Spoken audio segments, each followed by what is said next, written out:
I sold it to the devil. Yeah.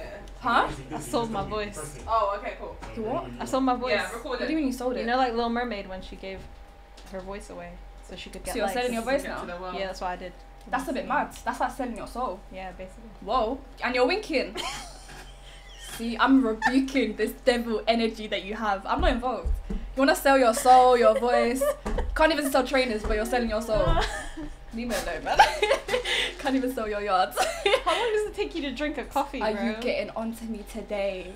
I don't understand where this energy came from. That's not even coffee anymore. It's just like diluted milk. First of all, yeah, it's defo caffeine. Secondly, stop coming for me because I'll make you cry today. You know, like that. You see this episode, I will make you bawl your eyes out. How about that? Oh my god. I can't cry. I'm too tough to cry. Try me. Let's go. Staring contest. You know this is all on tape right now. No, it's not. Guess. Yeah, we started. Yeah, we started. B. Oh, This is how I like to start in, just chilling, vibes in. See how comfortable you are, and now you're panicked. Come for me now that you know the cameras are on. Come for me. I'll take that all back. You take it back, yeah? Oh my god. Do you know what? This is how you know me and you are connected differently, because we really came to talk about some real shit today. And you're out here selling me out, selling your voice, selling your soul, just selling bare things. You know how it is. I really don't. You do. Oh my god, I'm playing. That's just how we vibes, baby. This is how we vibes, baby. How we are. Period. It's facts. So what's your intro? Wow. Yalla. I was... LENA, what is this energy? I was just about to come and say my piece. Okay, sorry. Oh my I'm gonna let you do it. Yeah. Do you wanna introduce the thing for me? As soon as you're bringing all this energy. Hey. Wow. Anyways. Hey guys, welcome back to Conscious Conversations. It's your favorite girl. It's me. I'm back. Today I'm actually here with one of my, what do I call you? My best friend, my sister. Yeah, both. Both, but you Yeah. can't spell my name right. You see? Now I'm on crud. Okay, touche. Guys, my sis. Yeah, I've got my sis on today. We're gonna be talking about some real deep stuff. We're gonna be talking about trauma, healing, going through things at a young age, processing all of that. Introduce yourself, baby. Oh, do I look this way? You can look at the camera. You can look wherever you want to look. Hey, I'm Lena. You didn't even say my name. I let people introduce themselves. Oh, I thought you were gonna introduce. Do you want me to introduce you? Yeah. Guys, I have Lena on the show today. Hey. Hey. What she said. That's my name. She said, that's my name. Don't wear it out.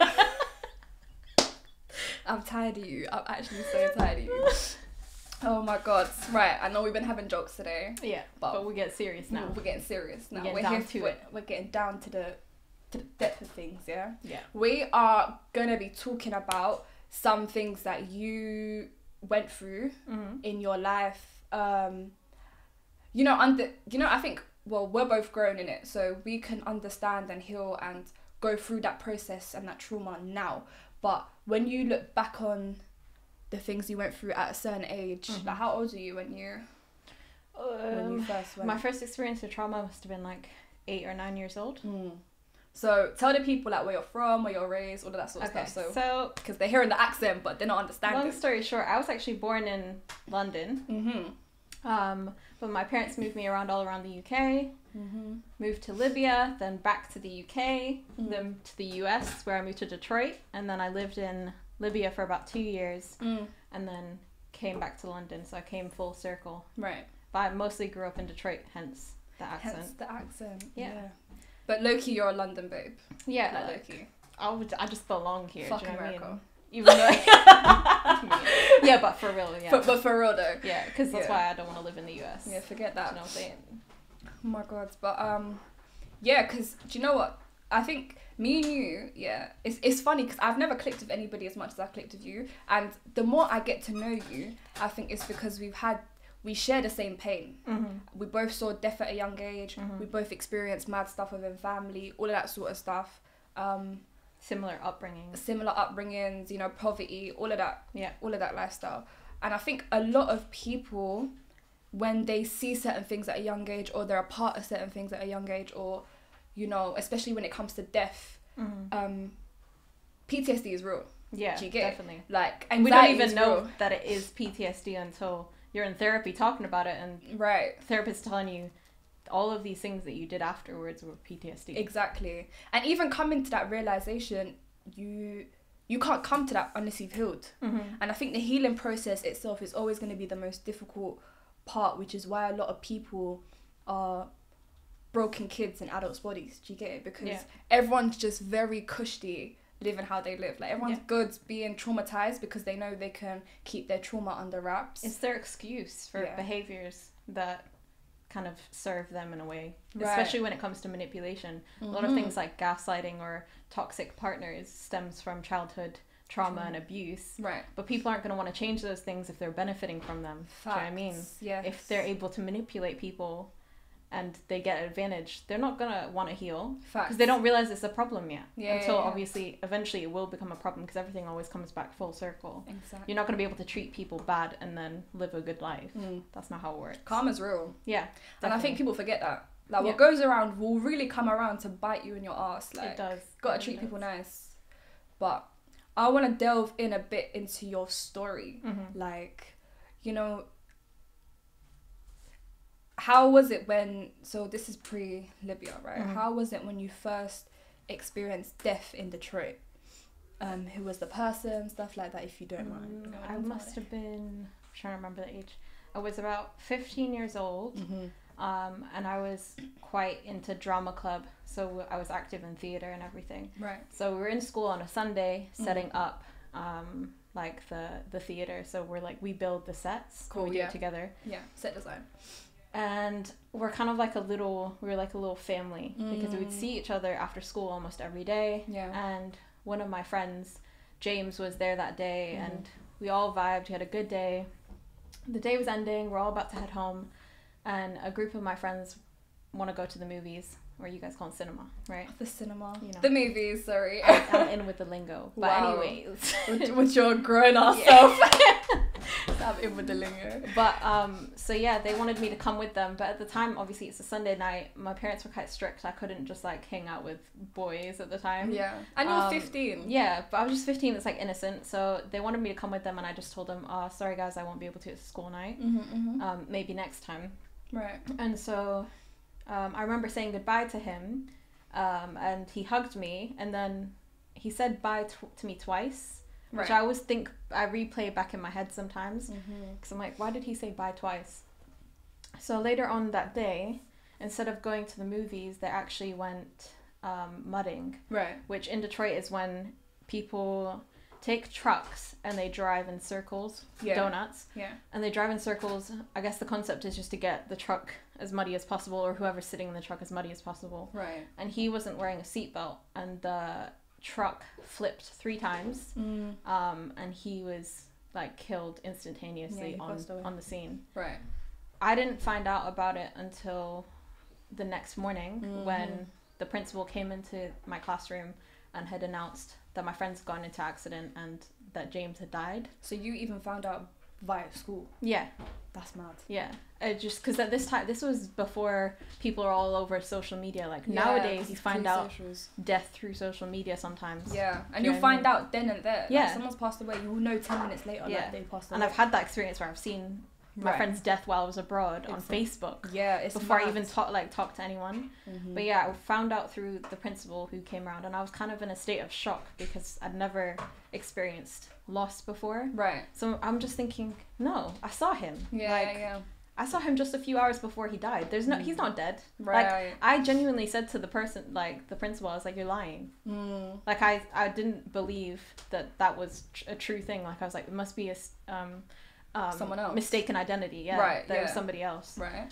So I just kind of, that day was kind of a blur, but I just remember the whole school was in a state of, like, just, you could just see it was a very heavy day for everyone. Yeah. And so the school had set up, like, a counselor that you have to go see if you're close to him to talk about the loss. Yeah. And at the time... What did you think about that? Because I think... I didn't find it helpful at all. I think it's a bit... It was too soon. It's a bit useless when it comes from somebody that... Who are you? Do you get, if I know someone has passed away, I'm 15, 14, whatever, that's somebody that I knew, that was my friend, whatever, X, Y, and Z. the last thing me personally at that age I would want to go do is go talk to a counsellor from school. Yeah, exactly. That you have no connection to whatsoever. And did they even know them like that? Exactly, and not even that, but it's like, for me, imagine I went about the school day, I continued to stay in school, and the whole day, he sat in front of me in one of my lessons. Right, yeah. So I come into the classroom and I sit down in my seat and I immediately burst out into tears because it's that realization of that person was there and now they're gone. Yeah. And I didn't have a connection to God at that point where I could have a full understanding of life and death. Right. And I didn't understand how to like process it. Right, yeah. Going home, I felt like I couldn't discuss it there either because my family kind of grew up with this very much like, we don't talk about emotions and we don't like, everything is kind of like you keep it to yourself. Under the rug, so we sweep it under the rug, which is what I did with his death. I went to his funeral and I went to his, I don't know if you know what a viewing is. Yeah. I went to his viewing. Like the casket viewing and stuff. And I guess the viewing helped me in a sense of, okay, he's dead because I can see his body right in front of me. Right. But it's a very, it's like a reality, it's like a wake-up call. Because at 15, you don't think about that stuff. You don't think about dying at 15. It's a raw experience. Yeah. Like, it's real. So it kind of, I feel like it pushed me to grow up much faster than I would have if I hadn't experienced that. Yeah. So, do you know what? I think it's interesting because obviously that you grew up in America and that had happened to you. Well, his death was through, it was almost by chance. Do you see what I'm saying? Obviously, as a person of faith, we understand that everything was written for them. Do you think that makes the process easier? What, that is by chance or that is like written for that to happen? Yeah. I think now from a spiritual perspective, it brings me peace to know that was what was written, as in he was supposed to die that day no matter what I would have done, because I carried a lot of guilt and shame for years after because I felt like it was my fault, because I thought if I had gone with them to the movies, I would have been the one to tell them we're not going mudding, and therefore he would have never died.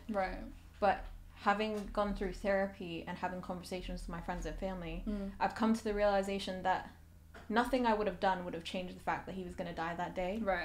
He might have died differently, but he was supposed to die that day, and so that brings me a sense of peace in knowing that that was meant to happen and there is no outside control. Facts.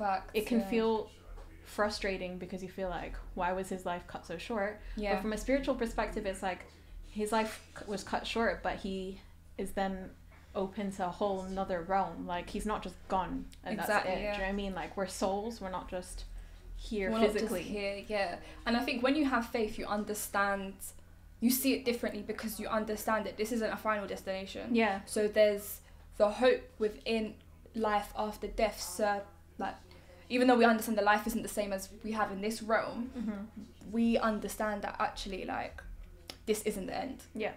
Like, we die once. Do you get it? After this, your soul will live on and it will go into different realms. And do you know what I mean? Like, as a person of faith, you understand that. And I think it's key because you said that back then you weren't really a person of faith. Do you get it? Like, so processing that trauma back then is difficult because you don't even think about all of that sort of stuff.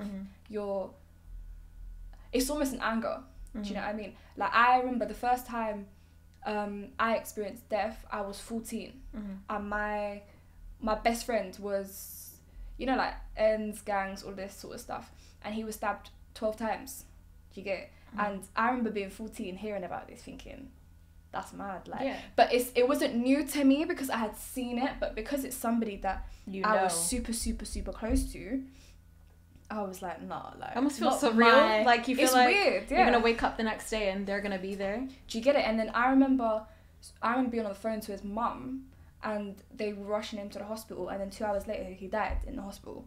And I was just thinking, I didn't believe it. I'll be honest, I didn't believe it. I'm out here like 14, what's that, like year 8, year 9, walking out of school, you know, just going home, grabbing food, whatever.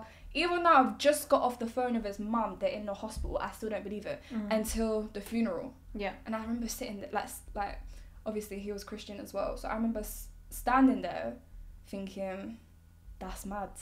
How did this happen? That's mad. Like, and because obviously we're Muslim, and I remember him being the faith difference as well, and the process of trauma within faith stood out to me. That's another level, man. It was so different. I remember going to see his mom, all that sort of stuff, and I just thought, I don't even know how I could help you get through this, because I don't even know how I'm gonna get through it. Yeah.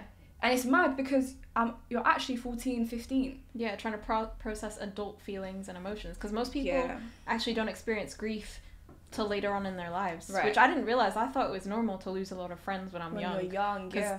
Not even a few months after, or a few years after, I just continuously lost people. Right. And, like, one of my friends died in a concussion. He got into a fight the night before, and the next day he never woke up. Right, yeah. And that was it. He was gone. Yeah. 19, and I hear my best friend's mom has got diagnosed with stomach cancer and is given 3 months to live. Yeah. I think we've become so numb to it. And especially from the environments we come from. And I always say to people, a lot of the experiences we have will always stem from poverty. Because that environment will lead to you being more susceptible to death. Yeah. Do you get it? Whether it's naturally, whether it's because you got to do what you got to do, whether it's just because the environment itself. Also the roots of what we do for fun. For example, mudding isn't something that rich people would go and do. Facts. You'll never see a rich man doing when that. You have limited resources and all you really have is a car, going to do those things seems like fun at the time at 15, 16. Right. And like, just even in terms of healthcare, stomach cancer generally happens to people who are in poverty because they're eating stuff that isn't great for them, like frozen foods and processed foods. Even simple things like water ain't clean. Yeah. Do you get it? Like, bro, even having water was a luxury. Do you know how mad that is? Yeah. I remember when I moved out the hood, when I went into the white people ends, I was speaking to a girl and she was telling me how she lived in like a gated... I'm still in an estate, by the way. She was like, yeah, I live in a gated area, boom, boom, boom. I didn't believe her. She threw a party. I pulled up to the party. Why am I seeing gates? You know when the address isn't even a number, it's a name. It's like something. Yeah, that's when you know it's bougie. It's bougie. You know, I didn't know how to act. I didn't know how to act. I was like, this is mad. Yeah. Like, I'd never seen anything like that in my life. And for me to even feel a type of way or have that as an abnormal circumstance is even mad. Yeah. Because it goes to show that your environment really shapes you. It does. I think that when I went home, I really understood like, I think when you're poor, you don't really realise you're poor until someone rich comes along. Yeah, of course, the comparison. Yeah, so I remember going home thinking, well, like, we don't even have hot water, like, what's going on? But the older you get, it makes sense. Yeah. Do you see what I'm saying? And I think a lot of people that come from that lifestyle are very quick to be numb when it comes to death. Like, because it becomes the norm. It's just like... Even me, at this age, I'll be honest, like, when I hear somebody's passed away, it's just like people die every day. Yeah. And I don't know if that's a good way to look at it or a bad way, but that's just how it is. But processing trauma now from understanding someone's, like, the relationship you had with that person, like, that's where it becomes difficult, because that's what leads to negative all these different routes, lanes lanes that people start to go down because they don't understand their emotions. It's mad. Because most of the time it's like with grief, there's so many layers to grief. People think it's just sadness, but I realized in experiencing it multiple times, it's different each time. Right. But also the things that are in common is I go through sadness, I feel angry, whether it's at myself or just existing in itself, and I'd be angry about it, and I would feel some kind of peace at some point, but then I would hear something that, like a song that would remind me of that person, and I would be like sobbing and crying. I hate that shit, or you smell something that smells like them, and you're just sent with all these thoughts of them. And there's times when you feel like your grief is okay and you're over with it, but then the anniversary of their death comes and you're brought right back to the first day when you found out they died. Did you deal with it with sadness or with anger? Because I was just mad. I was angry all the time. I was sad for a long time, and then I resorted to anger when it came to my friendships with people. Okay. So it was almost like when people try to get me to get some kind of help because they could see that I was really struggling mentally, I lashed out. I would be like, you wouldn't even recognize me because I would just like turn red. Walls up. Yeah. Everything is just crazy. But it hit, I think for me, it was most of my grief was internalized for so many years. Right. That by the time I hit 19 and the most recent death happened, that just to me was like, that's it, I can't do it anymore. Yeah. Like, I actually got to a place where I tried to bargain with God in her last few months of life. Right. She had stomach cancer. Right. And I was like, God, please just take me instead of her. Yeah, like, she deserves to live more than I can, more than I do. Like, yeah. I thought I actually could do that. Yeah, we like, really think we have powers. Like, I'm a bargain chip, just take me, and we can exchange. Yeah, because I was thinking, like, she has a daughter, like, she has a family, like, I don't really have much of a purpose. At the time I was 19, I didn't understand life in that sense. Right, yeah. But once I realized that, like, at her funeral, the day of her funeral, I was just gone. Like, I was not even mentally there. I checked out. Yeah. And a few weeks later, I ended up trying to attempt suicide. And instead of me voluntarily being like, yeah, I'll go to the hospital and get help, I said, if anyone calls the ambulance or the hospital, like, I'll hate you forever. Yeah. Like, don't ever talk to me. Yeah. And my best friends were the ones to do it. And I remember hearing the ambulance from a distance. And I just turned to my best friends and I looked at them like, how could you betray me? Do you know what I mean? I was enraged. I was just looking at them like, how could you do this to me? But in actuality, they were trying to save me. From yourself? Yeah, because they could just see, like, Lena, like, you're turning blue. And I thought that I could survive an attempted suicide on my own. Like, right, yeah. Because we really think we're superheroes. Yeah. Like, I was just, it was crazy. That whole experience in itself. And then even being in a mental hospital and seeing when I had discussions with other people. I was the youngest person because I was in an adult psych ward. Right. And you went there for a week, right? Yeah. Around a week. But I was the youngest person there, and I just remember having conversations with people, and most of them were around grief. And maybe it's not necessarily grief as in they lost someone in life, but like they lost someone they left, or they cheated on them, or they died. Whatever, different ways of people leaving, but they're all grieving in some way or another. Or they're grieving their old self. Right. Do you know what I mean? When you experience depression, it feels like there's the version of you now, and then the happy version that you used to be. Right. But in actuality, you're just the same. You're just on a journey. You're just feeling different things. It's not linear. You don't just go from being sad to happy instantly, and then you're just going to stay happy, and you're going to be at that point for the rest of your life. Right. Like, it's just a continuous up and down, up and down. Yeah. And that experience in the hospital was, one, terrifying. You know, like those, like the horror movies when they do the flashing lights. Yeah. Like, I mean, this is American mental hospital. Like, that's mad. You know, I remember when you first told me that, I was like, huh? Yeah, like, I was like, a whole psych ward. That's wild. It's literally over there at that time. It was, what year was this? 2013. At that time, it was like a prison. You can't go outside. They have the bars on the windows. You can't open a window for fresh air. And you have to follow the schedule every day. Your room is just blank, like, it's just white. Doors did you have a roommate? Lock. Yeah, I did. What was? I don't remember. I wish I remembered her name. Do you know what they were in for? Yeah, she was a new mom, and I think something had happened with her and her boyfriend. I think he cheated. And I think she just felt overwhelmed being a young mom. She must have been like 21 or 22 at the time.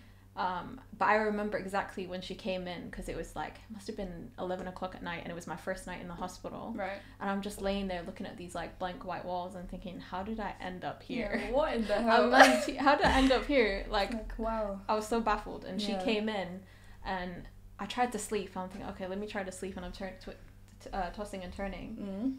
And I hear her sobbing, under her blanket, and something inside me was like, I need to talk to this girl.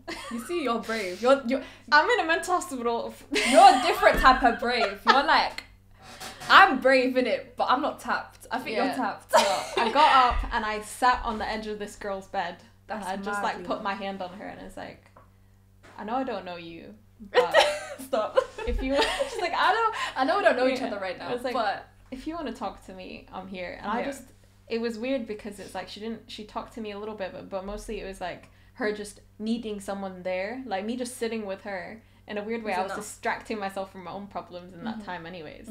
But her knowing that someone was with her was nice. Right. And also for me, because I was actually terrified to be in that space. I was thinking, like, what's going to happen to me here? I think mental asylums, maybe it's just because of how I grew up in it. I think mental asylum, psych wards, anything like that, I personally find that more fearful than prison. Yeah. Even though you can fully die in jail. Yeah. I just think when you know people around you aren't sane, that's a different fear. Yeah. It was scary. Yeah. Like, I mean, when I walked in, they didn't even tell me I was actually going into the psych ward. Right. They let my best friend wheel me in the wheelchair and then stopped at the elevator and turned to my friend and said, you can't come with us at this point. They just told me they were taking me to another ward. But because they knew that I had said to a nurse that I had attempted suicide, they have to involuntarily admit me. Right. So it doesn't matter. Because I had made that statement of, like, I wanted to die, they had to admit me in. So I'm wheeled in, the elevator goes up, and there's, like, I'm not even kidding, like, those prison, like, bars, and they have to press this, like, code. Is this in Detroit? Yeah. That's mad. Door opens, you come in, and they wheeled me into this dark, small room and told me I need to take off all my clothes. And they, like, inspect my entire body for bruising, I guess. And stuff, yeah. And also to make sure I'm not bringing anything in. Like, literally, like, prison, right? Yeah. And I just remember, like, feeling so exposed. Because I'm just, like, it was just uncomfortable. But the rest of that time, it was like my first experience when I came in. I'm just looking at all these people thinking, oh my gosh, these people are psycho, like they're crazy. Right. Like, I'm just depressed. I'm just sad. Like, I'm just really sad. Someone get me out of here. And so I actually ended up talking with a lot of them because we forced to do like group therapy and stuff like that. Right. And the people that I initially was terrified of, I connected with. Right. And I think that's one of those experiences that taught me so much about not judging people, because sometimes what you think might be crazy is actually like probably the most sane thing. Yeah, like sometimes the most people that you call insane are the most sane people. They're experiencing life how it should be, as in they're experiencing every emotion as they should. Right. And so they're kind of misunderstood in a sense. But I think it's just the whole experience is crazy. Like the men and the women's ward was not really separated by any gate or anything, and there was a guy there that threatened to rape me multiple times. No way. So, and there wasn't much protection there, and I think in that system, it's the only protection I had was the other women and men that like almost felt protective of me because I was the youngest one there, and they kind of stepped up and they're like, you need to stay away from her. Yeah. Like all this, like just the whole dynamic of being there was insane. Yeah. But the entire time felt like a lifetime. Yeah, exactly. It felt like forever. My only thing when I went in there was, how am I gonna get out? She said prison break. I was like, this is not a movie, this is my real life. Michael Schofield. This is happening right now. So crazy. I had exams the next week. I was in college at the time, community college, which is like almost like first year of uni yeah. You guys. Yeah. And I had my big exams the following week. Obviously I just tried to attempt suicide, but my first thought is, I need to get an A on my exams. Do you know how you know when life really hits you? Now you start thinking exactly. like a sane person. Exactly. Your priorities were all over the place 5 minutes ago. So I told my psychiatrist, I was like, you see, I need to get out of here because I have exams next week. They must have laughed. Like, but did you not just come in here for trying to kill yourself? I was like, yeah, but I'm good now. He's like, I don't think you're good. I was like, no, I'm good. Like, listen, ask me anything. I'm good. Leave us up though. So every morning I would have a meeting with my psychiatrist, and every morning it would be the same conversation. He would ask me what's wrong. I'd be like, I'm fine. There's nothing wrong. And it was always hitting a wall, because it was very much like he didn't really give me he didn't make me feel safe to speak. Right. I just felt like I just need to get out of here. Yeah. Like I feel like I'm gonna get more crazy being here. And I would hear conversations of other people saying, you know, Lena, if the psychiatrist doesn't release you here, they send you off to a more permanent place. I was like, permanent? Permanent? What do you mean? Like, let me get out. I can't be here longer than this week. Like every day felt like a week. That's mad. Because it would drag on so slow. Like, just imagine the whole day you're just trying to talk. They're trying to ask you about your mental health and your mental state. And I would have gone mad. No one in my entire life's asked me about my mental state. And now you're asking me for 24 hours straight. That's draining. Yeah. So that was a crazy experience. Let's talk about Libya. Yeah. Because you have one of the most interesting life stories actually that I've ever come across. I'll be honest. Let me not gas you too much because, you know, I know that's gonna your head is love up the trauma. So love the trauma. But I think when you first told me about Libya, I just thought that was mad. Like no matter what I've gone through in this UK, I just feel like it doesn't compare. And it's just mad, like, how old were you when you first went? Well, after I came out of the mental hospital. This was the same year. The same year? Yeah. After I came out of the mental hospital, my Libyan parents said to me, okay, it's time we're going to take a family trip to Libya. Let's go back home. Yeah, so I was like, no, hell no. I just came out of mental hospital. You want me to go to another one? Mm-hmm. I was like, no, I'm good. But my mom convinced me to go, so I went. I was working full-time and studying full-time at the time. I got accepted into a really good university for the semester. This is before even going into mental hospital. Right. So I had like plans. I had my driver's permit. And I was gonna start doing driver's lessons and all that stuff. Cool. We ended up in Libya. We're supposed to stay there for 2 weeks. I took 2 weeks off of work to be back. 2 weeks passed by in Libya and nothing. Like, you're still there. I'm still here. My mom was like, no, we're not gonna leave yet. Another 2 weeks passed by, so it's a month now. Nothing. Wow. Month and a half passes by, nothing. Okay, now it's 2 months mark, and the next week, my mom's like, we're going home, right? Okay. But the night before we're supposed to fly out, like, I've literally counted down the days. Yeah. The night before we're supposed to leave, my mom sits me down and says, we're going home, but you're gonna stay here. I was like, I would have flipped the table. me? Flip the table. I lost it. I was just thinking, this is the worst possible thing you could tell me, because I'm in a foreign country that, like, I haven't been to in 10 years. I'm with my grandma, my family, but I haven't seen them in 10 years. I don't know anyone here. Right. And my life is not here. Like, I'm supposed to start university soon. Right. Did you have a passport? Or No. did they take that? They had my passport. That's mad. Do you know what I mean? So it was like... You were really stuck. And, like, in Libya, it's not one of those things, like, people in the West would be like, well, why didn't you just get a ticket and go home? Like, first of all... Get a ticket. My savings wasn't enough to get a ticket all the way back to the US. To the whole... Yeah. Secondly, I actually wasn't a US citizen. I had a green card only. Okay. So I have a UK citizenship. Okay. And thirdly, there's no taxis. There's no Uber. There's nothing. Yeah. You can't just... If I hopped into a random guy's car and asked him to take me to the airport, do you think I'll make it out alive? Do you think you'll even make... Are you even going to the airport? No. You don't know where you're going. So... At that point, I was just thinking, okay, my world is ending right now. Like, I thought that year was bad. Like, experiencing death and then mental hospital and now Libya. I was like, nah, this is not it. You're not trying to finish me. This is not my year. So they were like, you can enroll in the medical school. I was like, okay, that's not what I want to do. Right. But that was the only option in terms of learning in English. Academic. Okay. So at this point, I was like, after I spent like weeks of defying and like being like, do you know what? If you guys leave me here, I'll just kill myself for real this time. Because that's my first thought. I was just like, exit plan. You want to threaten me? Let's play. You guys are going to leave me here? Because to me, that was the end of the world, being in that country. Yeah. Like but then I was there for almost 2 years, but about a few months in, the war started. Right. So I thought my nightmare had begun by living there. But the moment that... It's a civil war, right? Yeah, it was the second one after Gaddafi was killed. Right. And...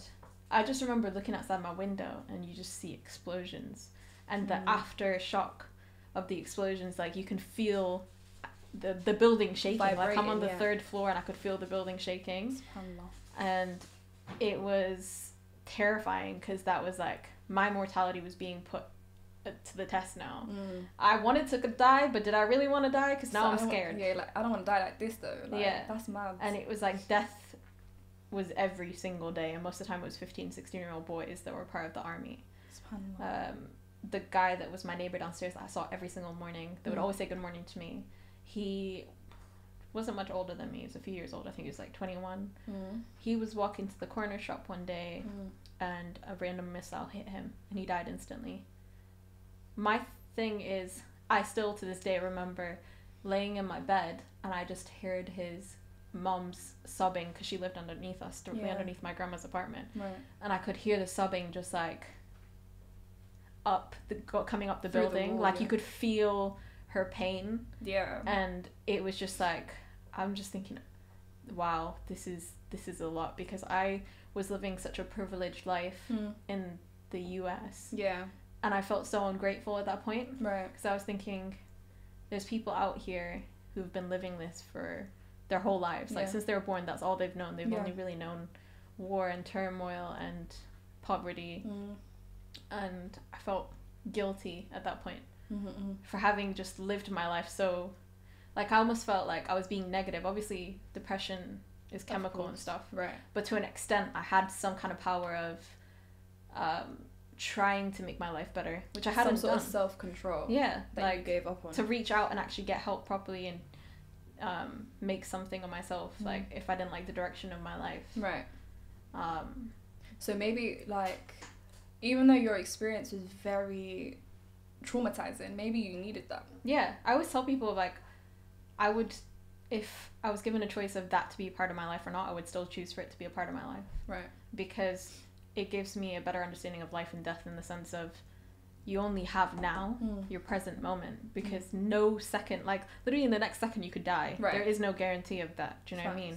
And it's like, I think when people live in that state, you can live in that state and be in fear, or you can live in that state and be like almost like set free by what society expects from you. Right?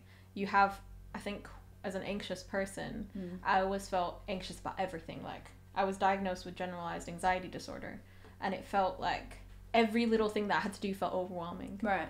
But when I thought about it in the sense of, okay, everything doesn't have to feel overwhelming if I know that it doesn't really matter. Right. Like these little things that I was worrying about have no value in my life 5 years from now. Right.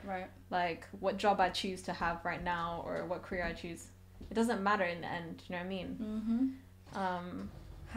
Okay, so obviously our education, we're very privileged in education because obviously we live in the Western world, so we can process and understand things properly, let's just say.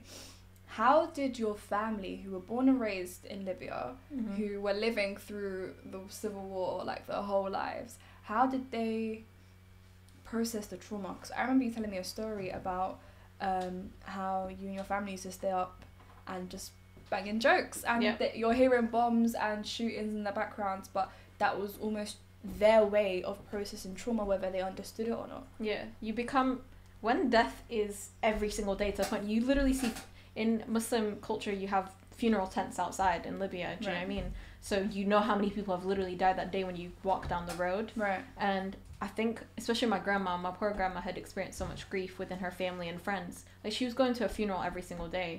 So for her and the rest of my family, they just became desensitized because they realized they still have to live their life even though there's death happening. Right. That's just life in general. Right. But death is the only thing that's guaranteed in this world. Nothing else. Exactly. But they knew that they can't just sit there and, like, be in fear for, like, it's almost 2 years.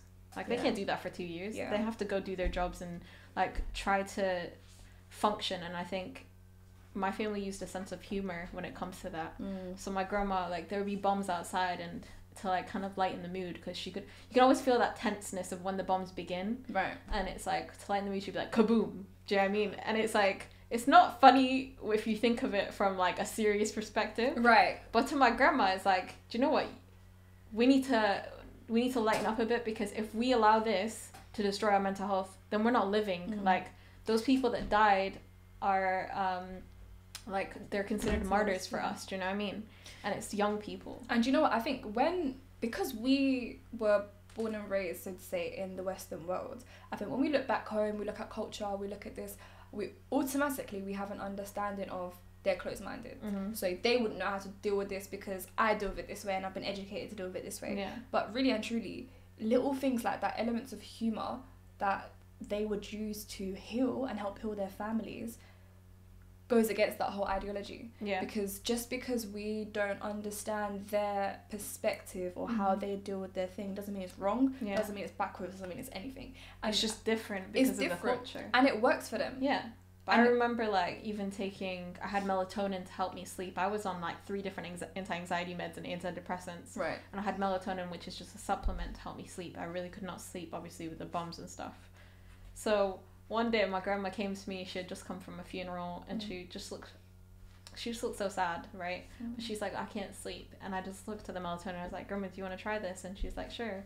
So she took it, and she, like, slept like a baby, right? That's so cute. The next day she came to me, she's like, can I have more? You drug addict. So it's just, you put her on. It's like, that's lit. Little things like that in that moment I then realized, I was like, wow, like, I have my own trauma that I've been dealing with this year outside of my family, but then in the same sense, everyone else is dealing with their own trauma. Right. That was like that moment that clicked for me. I was like, I'm not the only person that's in pain, that's suffering. You get to step out of your head for a second and actually see everybody else, you know? And do you know, I think that's so cute. Yeah. It's so cute. My grandma, man. Happiness lies in the most simple things. Yeah. Even that as an example is that could have boosted her happiness differently, and you would have just never known. Exactly. You would have just seen it as, oh, she wants some more. Like, I put you on. But even spending time with her, she got to tell me her own story. And she actually had been in a mental hospital when she was about my age as well. Wow. Like, she had gone through her own trauma, and that's how she, like, that's how she related it to me. But I never knew that story. No one ever talked about that story. But that was her story to tell, do you know what I mean? And when she told me, it was like, I was like, okay, I'm not alone, and I felt that way, that I felt like I was going crazy. Right. And it also made me see how strong she was as a woman, because you've kept it together for so long, and you've tried to put everyone else first. But in that, people always talk about, I don't know, generational trauma. Right. It passes on when one person's not healed, and it passes on, because trauma actually physically changes your body. Yeah. It changes the way your brain is formed. That's why things like anxiety and depression exist. Do you know what I mean? Like, there's a physiological aspect to trauma. Right. And when I realized this, I was like, I've been carrying my trauma with me for so long. Right. Which is why anxiety feels like I'm dying. Yeah, like, you feel like you're trapped. You can't breathe. Yeah, you can't breathe. Yeah. Because that's what's happened. It's a build-up. You haven't allowed things to process. Yeah. Do you know what? Yeah. I wanted to... Let's shift on to healing now. I think maybe it's because a lot of us were never taught how to heal. Yeah. You know? Or a lot of us just don't even know where to start when it comes to healing. Yeah, definitely. And a lot of people think that putting things under the rug or not speaking on things, because it works for them up to a certain point, they feel as if they've healed. I wanted to speak on what was the steps that you took, whether it was faith, whether it was therapy, whether it was speaking to people, whether it was experiences. Like, what did you do to understand your pain and then heal from it? For me, the first step was facing my mortality in a spiritual sense. Right. So I was digging for spiritual answers, which, funnily enough, was under my nose the entire time. I was born Muslim. It always is. But my parents had different beliefs. My mom was practicing, my dad was not. Right. So it was, being raised that way is very confusing. So you don't really end up, maybe some kids would end up following the mom or the dad, but for me, I just felt in the middle, like I wasn't sure where I sat. Right. When I lived in Libya, I then did some soul searching, and I went on to read more about Islam, just on my own. No one else was talking to me. I just kind of dug deeper, and I learned things, and like reading the Quran and stuff, and I started praying. Right. And I just remember praying Fajr one morning, and they normally start the bombs and the missiles at Fajr, right? Okay. So that's when it would start, and I would be praying Fajr, and I remember resting my head in sujood, and in that moment, I did not feel terrified. I did not feel scared. That was the first time I ever felt peace in my life, and I was in the most like chaotic place I'd ever been in my life. Yeah, I felt peace, and that to me was just like, yeah, this is it for me. But I think it took more time when I moved here to come to really like face that healing. Right. I went backwards in a sense. Yeah. So I found what I believed was like my ultimate truth. Right. In Islam. I came here, I kind of got lost in the dunya, right?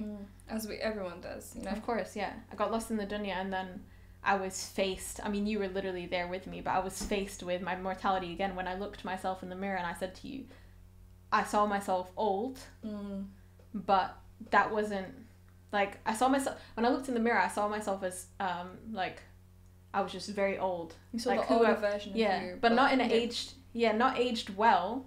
I felt like I looked like I was aged in a horrible way. Right. Like I looked like a miserable, like bitter person. Right. And that freaked me out. I snapped out. I was like, okay.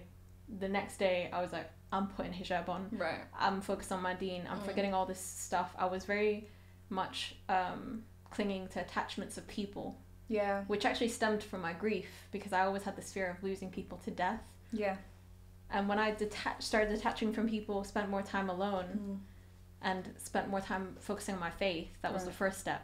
Right. That was just the beginning. I thought, okay, now I'm going to be good. This is where we really start. Like, this whole life I've been living before, I don't know what that was, but this is my life then now. It's doing shadow work, which is people try to skip the shadow work. They want to go from finding my truth, I'm healed. Right. Right? And I have a therapist now, but when I talked to her about it, I always said, you know what, for the last 10 years, I've just been wanting to jump to the healed bit. Yeah. I don't want to do the actual work to get there, but I didn't realize that's what I was doing.